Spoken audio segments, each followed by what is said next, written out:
Hello, everyone. It is Viola Hug here. I am so excited to be here. Oh my gosh. So how do I um I think I just have to wait for Theo to join me so I can add her in. But I'm super excited. So this is part of the virtual book tour that I'm doing. So excited to be talking to you about writing a book. And just gonna make sure I just have to wait for Theo, I guess. So I'll wait for her to join.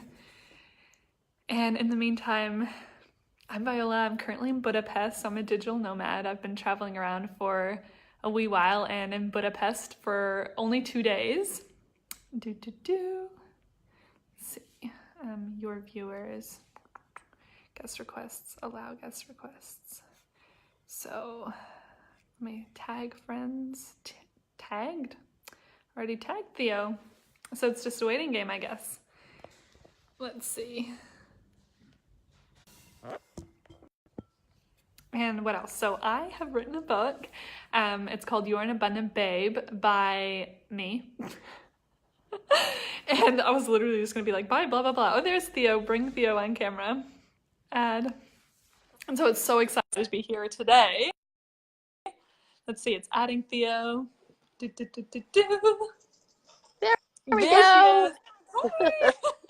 Hi, how are you? Can you hear me okay? I can hear you perfectly. Awesome.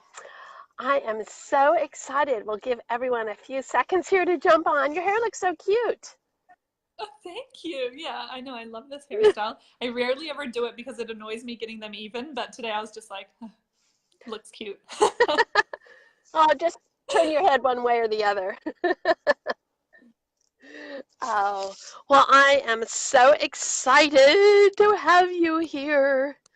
Me And I think too. it's so cool, the whole virtual book tour concept. You are brilliant with all of that. Thank you. Yeah, I'm so excited. So it's funny because I was thinking like that I wanted to do something like it then because Melanie, my coach, she was just like, why don't you do a virtual book tour? And then like the other girl who inspired me to write my book, she was like, a virtual book tour could be a good idea. So it was kind of like this culmination of all these like people having the same idea. So I was like, I think I'm meant to do a virtual book tour. Yeah, I think Yeah, it's and it's been so great. And fun because actually, go ahead.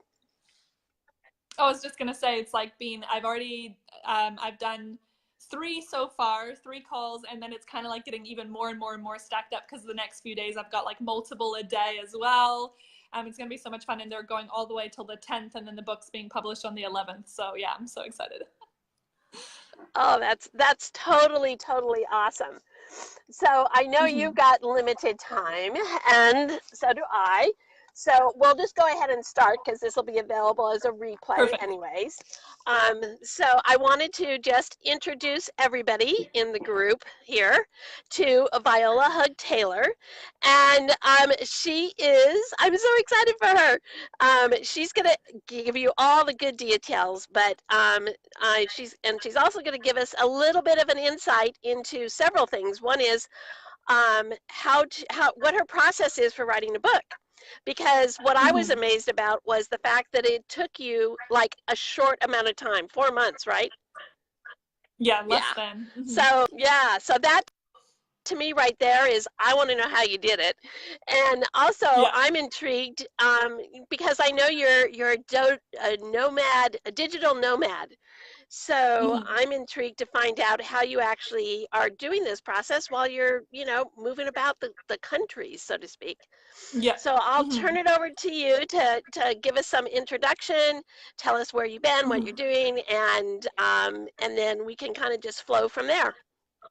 Okay, amazing. Well, yeah, thank you so much again for having me. And I'm so excited to meet all of you that I don't already know in the group. Say hello, and if you're watching the replay, I'll catch up with that after. And for those of you that I know, thank you for being here. I've been loving seeing like all the people from my network joining all the different groups and like popping up on the virtual I book tour. know. It's so fun. It's like, yeah, it's a lot of collaboration and fun. But I am like, I always say this these days when I get interviewed or I'm talking about things, like, I literally have a life where I pinch myself. I'm like, wait, is this the life that I'm living right now? Because when I was like a kid, I've always had massive ambitions, right? Like, I've dreamed of things so big. Like, I was like, one day I'm going to be like a public speaker, and I had a phobia of public speaking, by the way, at this point. I don't know why I thought that. I was like, I'm going to be famous. I'm going to be an author. I'm going to do this. I'm going to be rich. I'm going to have all these things. And yeah, I've always been ambitious. Like, even from my kindergarten years, like, I always go back to the story that when I was 4 years old and we had to draw what we wanted to be when we grew up, I drew myself as a princess in a castle. And people are like, what are you? And I'm like, a millionaire princess. Like, duh. They're like, Yeah. that's not a job. I'm like, it's a job, okay? And it's the job I'm gonna have.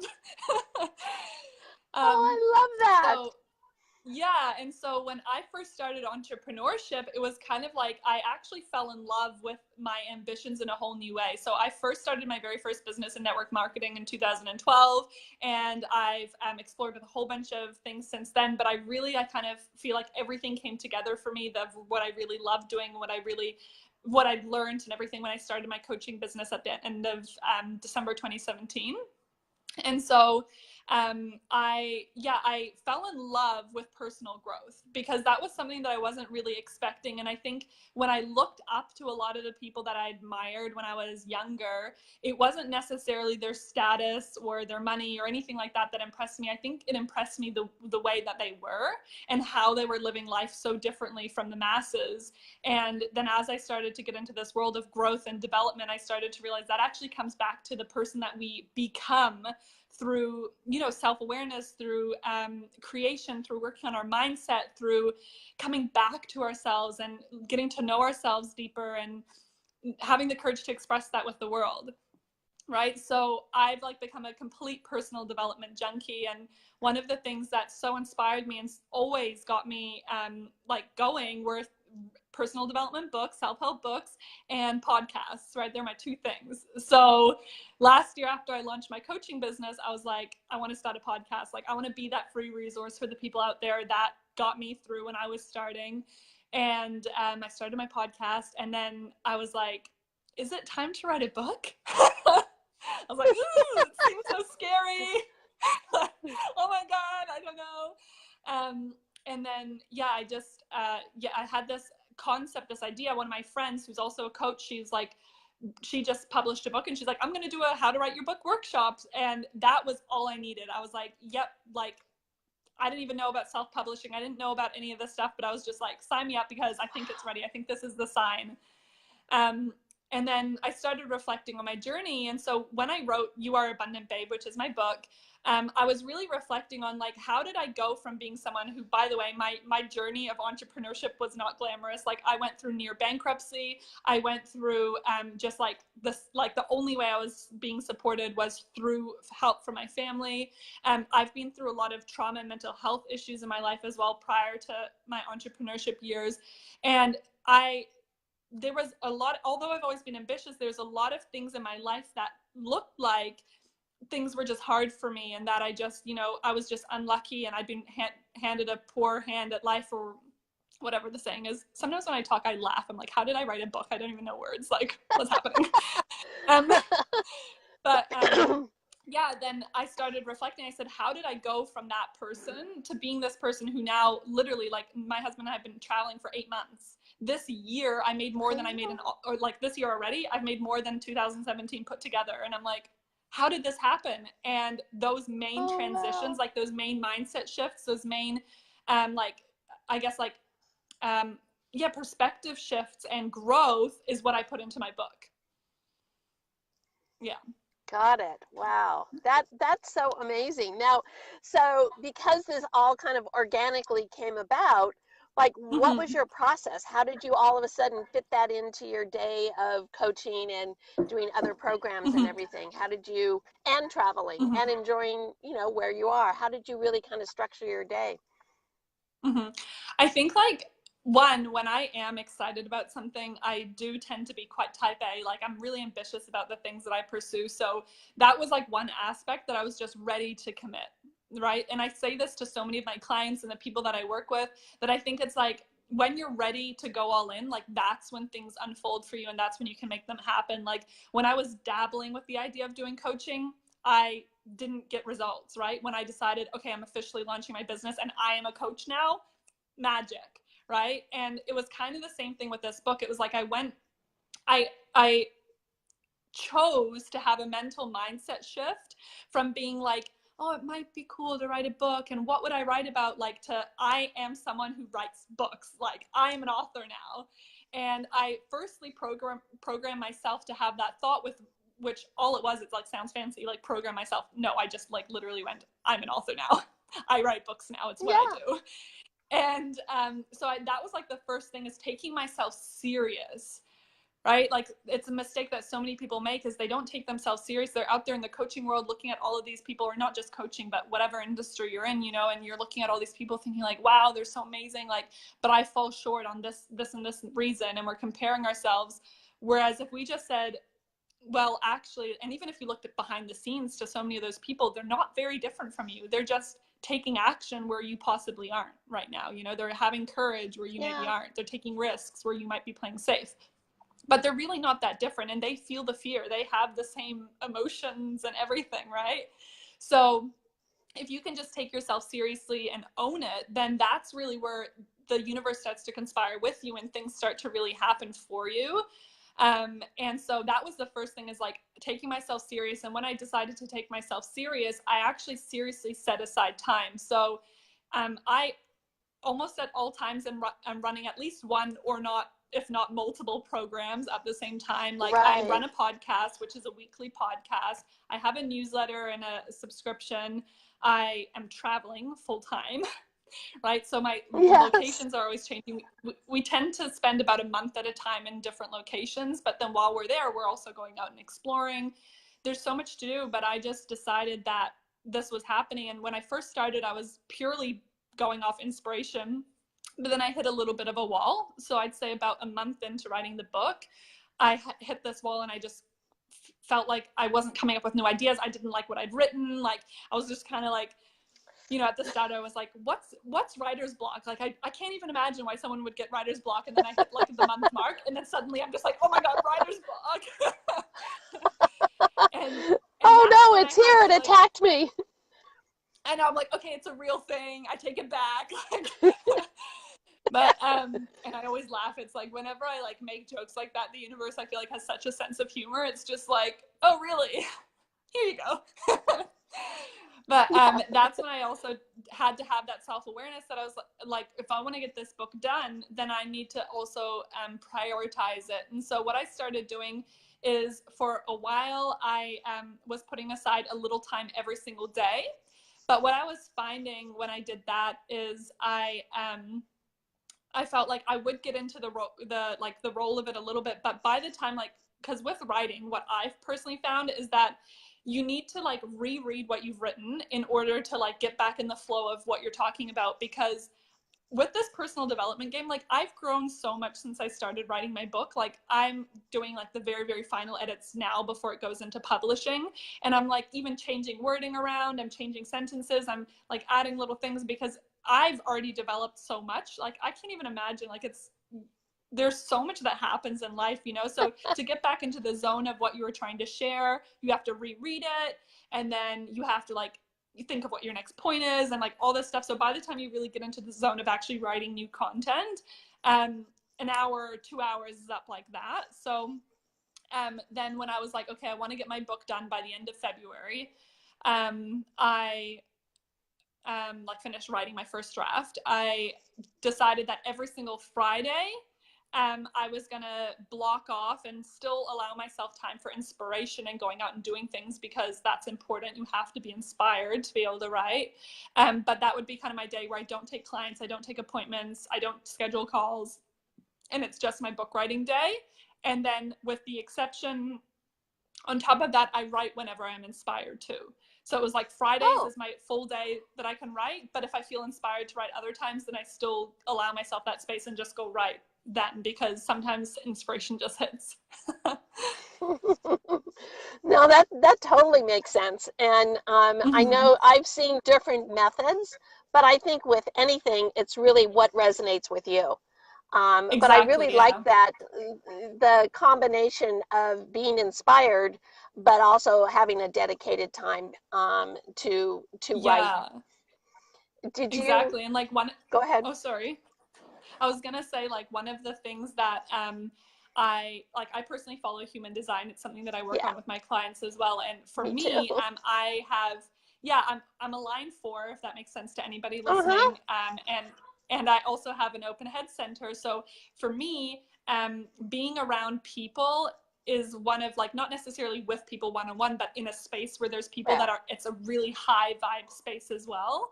Um, that's where I feed inspiration from. So if I lock myself in a room, which happened to me, like the last month that we were in Morocco for 3 months in different locations each month. But the last month, it was kind of like a bit of a mishap with where we ended up. And we ended up in not a very safe neighborhood. And it was just kind of like, I just never left for a whole month. Oh, And I was fine. And that's when I was finding that it was really hard to get inspiration, right? So then when we got to Croatia, which we went to straight after Morocco, we literally made it a thing that every single day we'd go out for like, or like at least every second day we'd go out for a coffee, like at the beach, the waterfront, or we'd go, like I'd go get my nails done or my eyelashes or something, or mm, we'd go to the palace, or we went on like the ferry ride to one of the islands. Like we were always constantly every few days doing something, whether it was a little thing or more like a bigger expedition. And inspiration was like this. So that's the other important thing to understand is sometimes we have to actually create space for us to become inspired in order for us to create what we're wanting to create. So that's with writing a book, but with anything that you're really working on as well.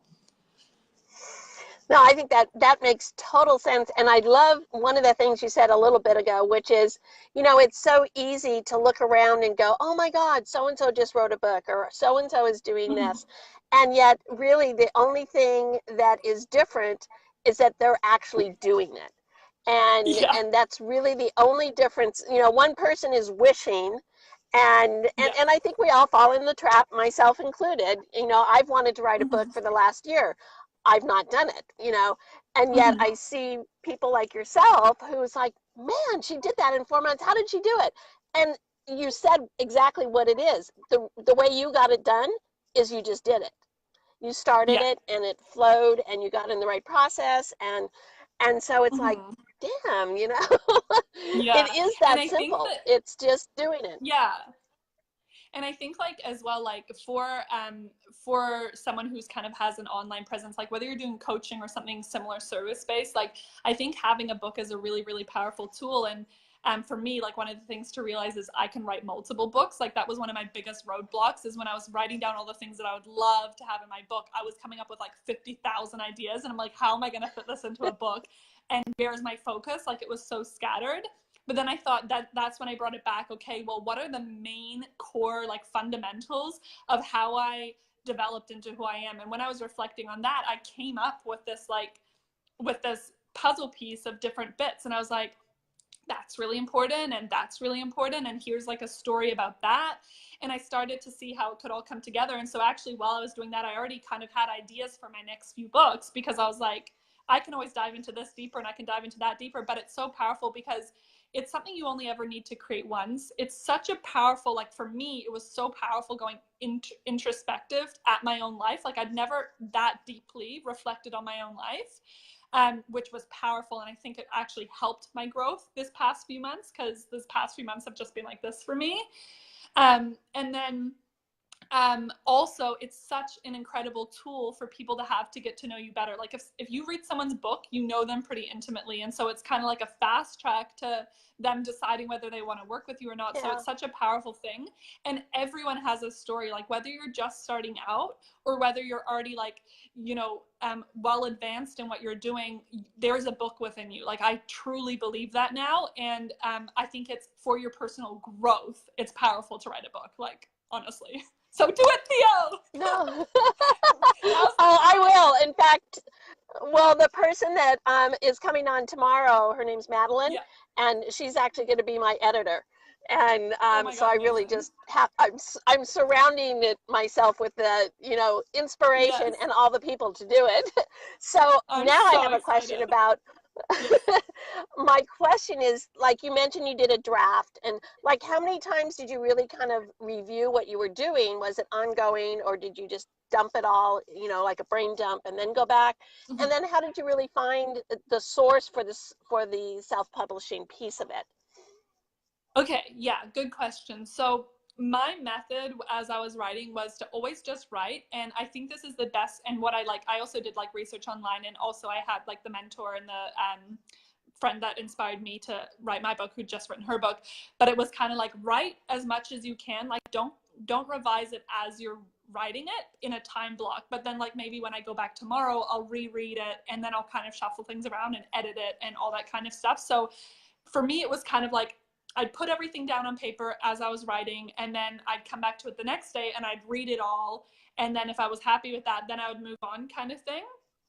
And so it was kind of ongoing for me. But then at the end, well, yeah, so it was almost like every chapter I read through probably 2 to 3 times as I was writing it and editing it as I was creating the book.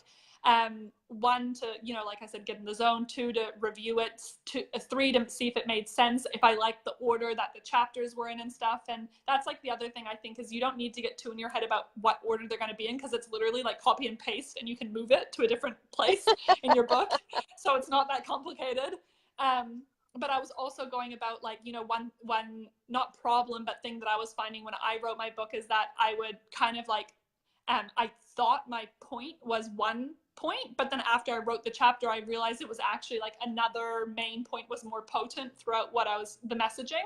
So then I'd go back and maybe change the wording of a couple of the sentences at the beginning. Like I wrote a chapter about I think it was maybe like perspective. Let's say I do have a chapter about perspective in my book, but let's say this particular example was like, it was on perspective of going through challenge.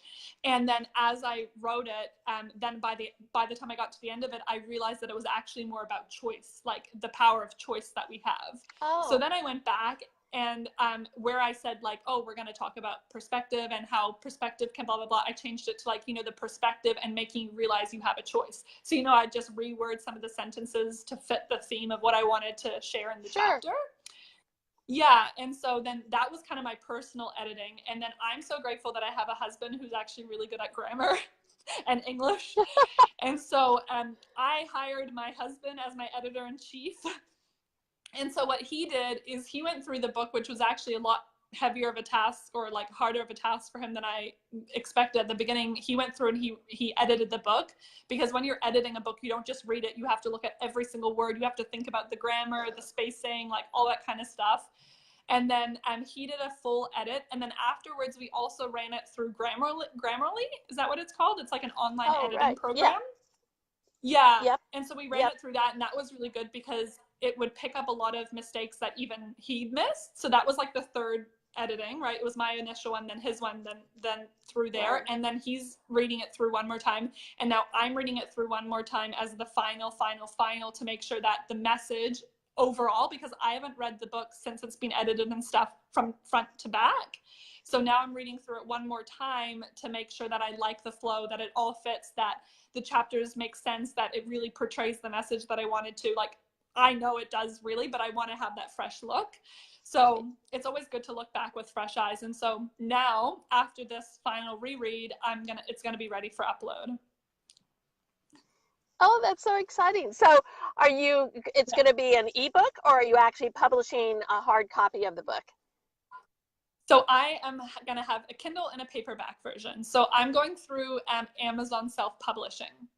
So that's, Okay. So when I was inspired to write my book, that's like my friend who just written a book, she did Amazon self-publishing. And that's when I realized that I was really ready to write a book, because in my head, I always thought that one day you have to wait for a book deal, like you have to get so big that everyone knows your name and then someone approaches you for a book deal. And that's part of the reason why I never wrote a book or considered it.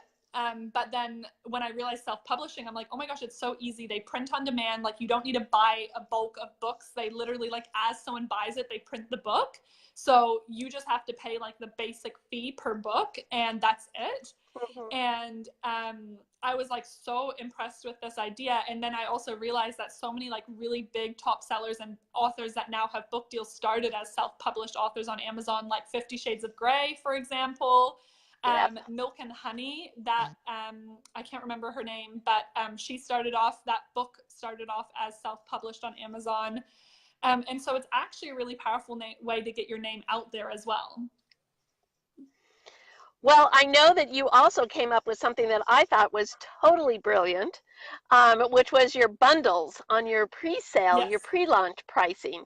So when we're done with this, go ahead and, you know, whatever you still have valid, go ahead and drop the links below this. That would be super awesome. But I thought it was just a very, very creative way to, because this whole digital, you know, the book tour and everything is so new and fun. And that's what I've always liked, is that you can do anything you want to do. And why not do, yeah, you know, and why not do a book bundle, and why not, you know, put in some of your own personal time and all your other little features that you have for the different levels. I just think that's what's so fun and unique and exciting about any of this online, is that you can do what you want. Yeah, and I think like one of the big things, and part of the reason why I wanted to bundle them that way as well, is because for me, I feel like one of the biggest differences for me that I've seen, a trait within me that makes me successful, is that I'm really great at implementing what I learn. Because it's so easy to read a book or to listen to a podcast and be like, that was cool, like I'm inspired, but then nothing, right? And I've always had that mindset of like, education and inspiration is nothing without application. Like, it has to be applied. And so my whole book is actually laid out to be able to integrate. So at the end of every single chapter, it has soul work, which is the implementation of what you've learned. There's journaling pages within the book, but obviously you can use your own journal as well, to help you write down like your biggest perspective shifts, the things you're learning, the things you want to apply, any notes of anything that stands out. And so it's like the whole book's designed to help you actually implement it and then eventually integrate it into who you are. But I also wanted to take it a step further. So that's why I also created an integration guide that basically is like a step deeper for people to start understanding how to properly apply it into their life. So it's kind of like to have alongside the book. And then there's also like, I've created a mastermind in the coaching as well, because I really want people not just to read the book and be like, that was cool. Like, I want it to change people's lives, which it has the power to do if you're going to apply the stuff, right? So yeah. I think that's just, I love the whole concept. And like you said, it's more than just reading the book. And, you know, integration is so, so important. And I know that that's actually my word for the year. Is it's not just gathering in, it's not taking programs, it's not reading books. I've like done so much of that, but now it's really not only integrating, which I've done in the past, but it's also now integrating and moving forward. And what is you know, so it's that movement piece. It's not just an action, it's an ongoing action. So exactly. So for those of you that are here and or are watching the replay, if you have any questions for Viola, she'll be glad, you know, put them in the thread so we can all learn. That's my whole point in doing what I'm doing with this group, is I want everybody to learn from each other. So please, you know, put a message, question there. One of us will get back to you. And if you have any thoughts or questions, you know, pop them down there in the thread. And this has been so, so exciting. And you guys are going to see Viola in so many different places. And I'm excited to be able to be a part of this with you. It's like, you know, like I said, I kind of was watching you from afar. And so it's been fun to now be able to help you with your launch. So I'm honored that you took the time on your tour to come into this group. And it's always great to just have people here in person. And so I really, I'm so appreciative. And I know March 11th is going to be a big day for you. Oh my gosh, I'm so excited. And the date means so much to me as well, because it's actually my dad's birthday and he would have been 59. And so, I mean, I talk about it in my book as well, but my journey of losing my dad was a huge reason that brought out the passion in me that I have for life today. So it's just like, it means so much to me, and I'm so excited. Oh, it makes me emotional. Oh, that's But I'm that's so going to be so excited. cool. Yeah. Yeah. Well, thank you Mm-hmm. again so much, Mm-hmm. and we will be in touch. And I've got to check out your bundles again because I haven't looked at them since Sunday. So Yes. Okay, thank amazing. you. Thank you so much. And thank you everyone in the group as well. Like, it's so awesome having you here. And obviously when you're commenting on the replay, I will be here. I'll be checking in. And Theo, thank you from the bottom of my heart. Like, you're such an amazing human. I love you. Thank you for offering this Oh, space for thank me. you. And yeah, we'll be in touch soon. Yes, we will. All Okay. right. Bye. Bye. Bye bye.